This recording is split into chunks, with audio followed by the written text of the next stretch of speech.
Masih bersama kami di Presisi Siang. Polri akan menggelar apel Kasatwil 2024 pada 11 dan 12 Desember 2024 mendatang. Apel ini digelar untuk menjabarkan peran Polri yang presisi dalam mendukung agenda nasional guna terwujudnya keamanan dalam negeri.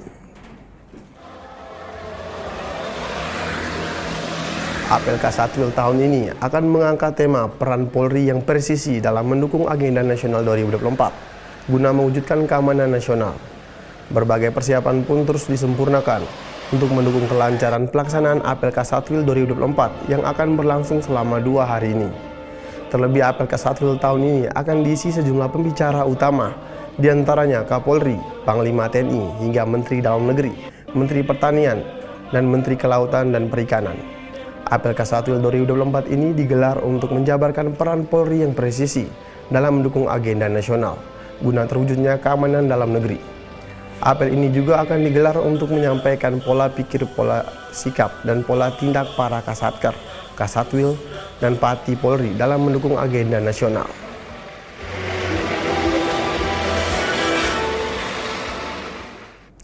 Dan untuk mengetahui bagaimana persiapan jelang Apel Kasatwil 2024, kita sudah terhubung dengan jurnalis Polri TV Faris Hasni, langsung dari Akademi Kepolisian di Semarang. Faris, bagaimana persiapan pelaksanaan Apel Kasatwil 2024 pada hari ini? Baik rekan Noldi dan pemirsa, apel atau gladi Apel Kasatwil 2024 pada hari terakhir gladinya hari ini tentunya masih terus dilakukan.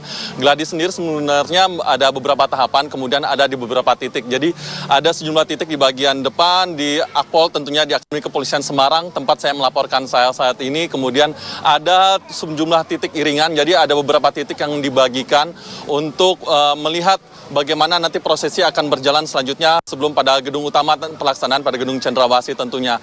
Gladi sendiri sudah dilakukan, sudah dimulai bahkan sejak pukul 9 pagi tadi, di mana sejumlah personel sudah mulai turunkan untuk melakukan pengamanan, bagaimana memastikan arus, kemudian bagaimana menjadi jalur yang akan dilalui oleh para pejabat utama tentunya, kemudian para tamu undangan utama yang akan hadir dalam Kasatwil Apel Kasatwil 2024. Apel Kasatwil 2024 ini tentunya sangat penting pemirsa.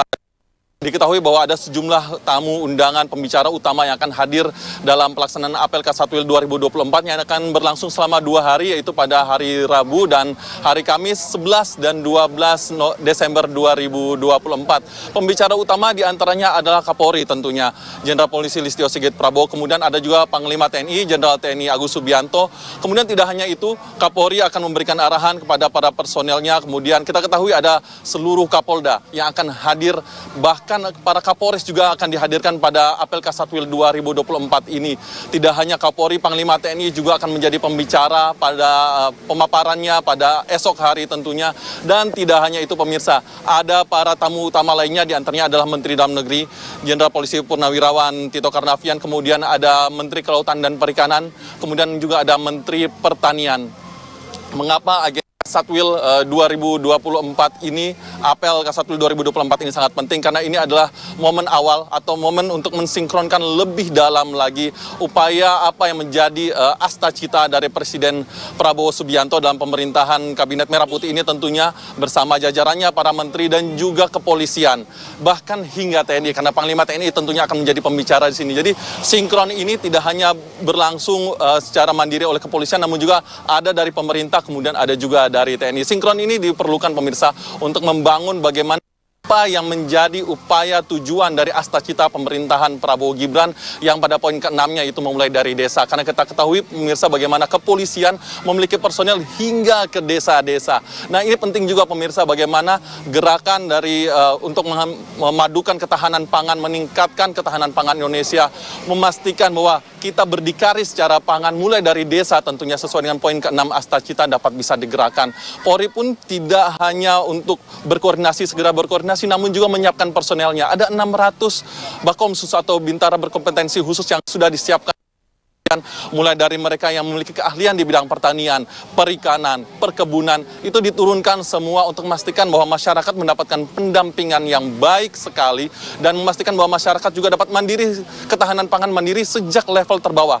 Bahkan dari level yang tingkat desa sekalipun. Jadi pembinaan ini dilakukan tidak hanya dari top down atau dari atas ke bawah, melainkan dari bottom up atau dari masyarakat terbawah sendiri, level terbawah dari desa hingga ke atas ke pemerintahan tentunya. Apel ini tentunya pemirsa membutuhkan kerjasama tidak hanya kepolisian namun juga masyarakat, di mana kita ketahui tadi sudah ada masyarakat juga yang ikut bersama dan melaksanakan apel bersama untuk memadukan tentunya apa yang akan menjadi kesiapan pada pelaksananya esok hari. Masyarakat juga diketahui adalah elemen terpenting dalam pelaksanaan Astacita pemerintah bersama Polri, bersama TNI, dan tidak melupa juga masyarakat yang dimulai dari desa. Dari desa apel ini dilakukan untuk memastikan bahwa upaya yang dilakukan oleh pemerintah dapat berjalan dengan baik dari bawah hingga ke pemerintahan. Noldi kembali di studio. Terima kasih Faris Hasni atas laporan Anda. Selamat kembali bertugas. Ke informasi lainnya, Komisi Informasi Publik atau KIP memberikan penghargaan Anugerah Keterbukaan Informasi Publik pada Polda Kepri di Tanjung Pinang pada Senin lalu. Pada penganugerahan tersebut, Polda Kepri meraih predikat informatif.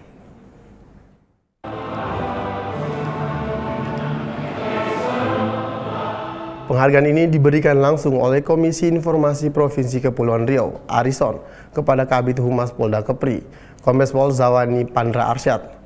Ia menyampaikan bahwa penghargaan ini merupakan yang keempat kalinya secara berturut-turut sejak tahun 2021 hingga 2024. Meski prestasi ini sudah berkali-kali didapatkan, Kombes Pol Pandra bersama jajaran Polda Kepri terus berupaya untuk meningkatkan keterbukaan informasi kepada publik. Menurutnya, keberhasilan dalam meraih penghargaan ini tidak terlepas dari koordinasi antar Kasih Humas setiap Polres di jajaran Polda Kepri. Ia pun berpesan kepada seluruh Kasih Humas di tiap Polres Provinsi Kepri untuk terus meningkatkan kinerja dalam menyampaikan informasi publik yang akurat kepada masyarakat. Hal ini sesuai dengan petaka Humas yang mewajibkan untuk memberikan kebaikan sebagai tanggung jawab moral agar citra Polri dapat menjadi lebih baik.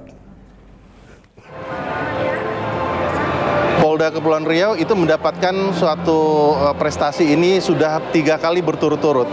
Dari tahun 2022, kemudian 2023, semenjak saya menjabat di sini, sudah 2 kali dengan ini bisa dipertahankan. Ya, artinya kami tidak harus berpuas diri dengan pencapaian satu target prestasi ini, tetapi kami harus bisa sustainable atau berkelanjutan dapat mempertahankan ini. Karena keterbukaan informasi publik itu adalah sangat diperlukan oleh warga masyarakat dalam mendapatkan informasi yang jelas, cepat, tepat. Dan semua ini tidak terlepas dari dukungan para kepala seksi humas yang ada di 7 Polres yang ada di wilayah hukum atau di wilayah Provinsi Kepulauan Riau.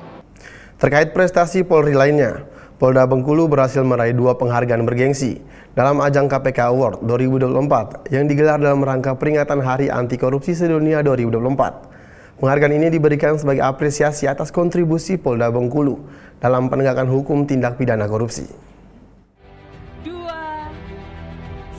Ajang KPK Award 2024 berlangsung di Gedung Juang Merah Putih Komisi Pemberantasan Korupsi Jakarta pada Senin lalu. Sementara itu, Kapolda Bengkulu bersama Wakapolda dan pejabat utama lainnya mengikuti acara secara daring dari Aula Rupatama Awaludin Jamin Mapolda setempat. Polda Bengkulu meraih peringkat kedua dalam kategori bergengsi. Kategori pertama yakni pemberitahuan penanganan perkara tindak pidana korupsi kepada KPK melalui SPDP daring tahun 2024, tingkat kepolisian daerah.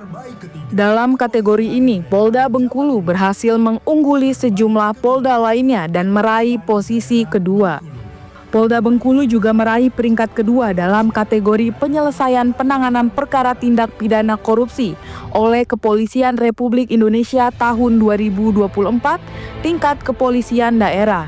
Polda Bengkulu bersaing ketat dengan Polda Sulawesi Selatan dan Polda Kalimantan Barat yang masing-masing meraih posisi terbaik pertama di kategori ini.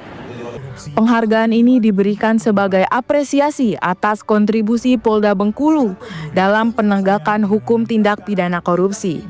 Sementara itu, Kapolda Bengkulu Irjen Pol Anwar mengungkapkan rasa syukur dan apresiasi atas penghargaan yang diberikan. Menurutnya, penghargaan ini menjadi bukti nyata komitmen Polda Bengkulu dalam mendukung upaya pemberantasan korupsi di Indonesia.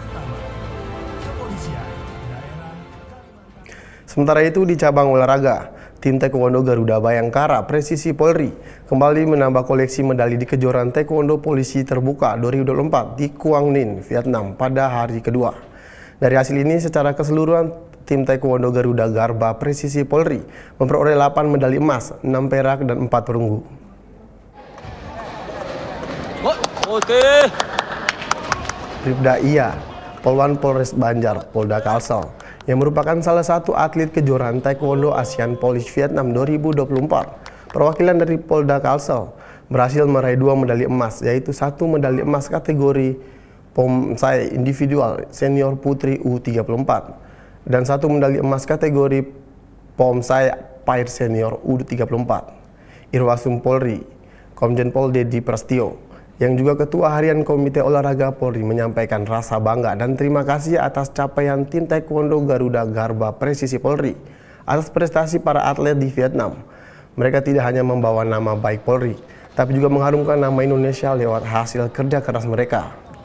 Dalam kejuaraan ini, tim Taekwondo Garuda Garba Presisi Polri menurunkan 21 atlet. Para atlet bertanding di International Convention Center Royal Halong Bay, Quang Ninh, Vietnam. Sementara itu, Sekjen Persatuan Taekwondo Garuda Garba Presisi Polri, Kombes Pol Andi Herindra, mengatakan di hari pertama, para atlet sudah mengkoleksi total 16 medali.